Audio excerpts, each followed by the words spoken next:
साहेब काय सांगाल, आज 78वा स्वातंत्र्य दिवस संपूर्ण भारत देशात साजरा होत आहे, काय एकंदरीत नागरिकांना शुभेच्छा द्याल किंवा काय आवाहन? पहिल्या शुभेच्छा आज 15 ऑगस्ट देतोयच, कारण आपल्याला सगळ्यांना कल्पना आहे की 78 वर्ष आली देशाला स्वातंत्र्य मिळून.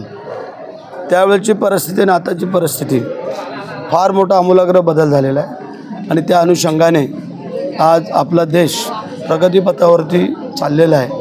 त्याचप्रमाणे आपला महाराष्ट्रही प्रगतीपथावरती चाललेला आहे. तर या शुभेच्छा या राज्यकर्त्यांना जनतेला आम्ही देतो आहे आणि या 15 ऑगस्ट झेंडावंदनाचा सगळ्यांनी सन्मान राखावा. हर घर तिरंगा, घरोघरी तिरंगा ही जी काही संकल्पना आहे ही सगळ्यांनी राबवावी, ही अशी आमची इच्छा आहे की प्रत्येकाच्या घरी हे 3 दिवसाचा अवधी दिलेला आहे, त्यामध्ये त्याने 1 दिवस तरी तो तिरंगा लावा. कारण आम्हाला कल्पना आहे की या सार्वजनिक ठिकाणी सगळ्यांना येता येत नाही आहे, किमान आपल्या घरी तरी त्याला सलामी द्यावी ही आमची इच्छा आहे आणि म्हणून करता आजच्या शुभेच्छा. काल मंत्रिमंडळातील जो गदारोळ पाहता काही नेते म्हणतात की आमच्या कामकाजांवर सह्या होत नाहीत आणि त्यामुळे कामं रखडलीत, असं देखील काही आरोप करतात. काही चुकीची कामं असली, जी काही न होणारी असली, अडचणी असली तर त्याला व्यवस्थित तपासून घ्यावं लागतं. नाहीतर कोणी कसली फाईल दिली आणि त्याला सही करून दिली असं होत नाही. कारण ज्या वेळेला अडचणीची बाब आहे तेव्हा सगळ्यांनी समजून घ्यायला पाहिजे. हे काय एकाच डिपार्टमेंटचं बाब आहे अशातला भाग नाही आहे.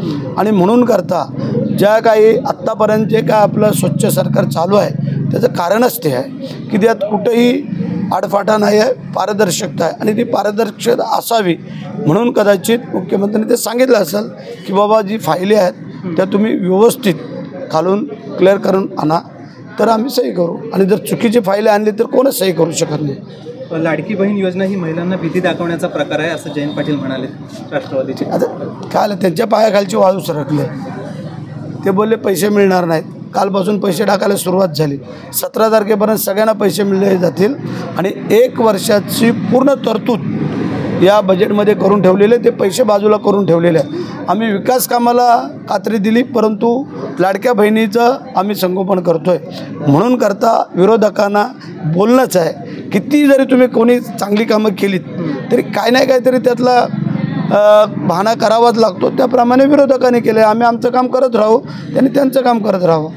मराठा आंदोलक मनोज जरांगे पाटील देखील म्हणतात की सरकारचा जो खुर्चीत आहे आणि आम्ही त्यांची आता येत्या काळात खुर्ची घाला. ठीक आहे, मनोज जरांगे पाटील असो किंवा आणि कोण असो, जे काय त्यांचं चाललेलं आहे मराठा आरक्षणाच्या संदर्भात आम्ही कटिबद्ध आहोत. 10% आरक्षण दिलेलं आहे आपल्या मुख्यमंत्र्यांनी.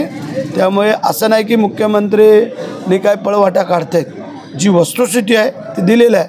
आणि प्रश्न असा आहे की इतर कोणाच्या ताटातला घास घेण्यापेक्षा आपण वेगळा कसं आपण चांगलं करू शकतो हे आमच्या सरकारचं आणि आपल्या मुख्यमंत्र्यांचं म्हणणं आहे. आणि ते आता आम्ही पण सगळे मराठी आहोत, आम्हाला काही नको आहे का?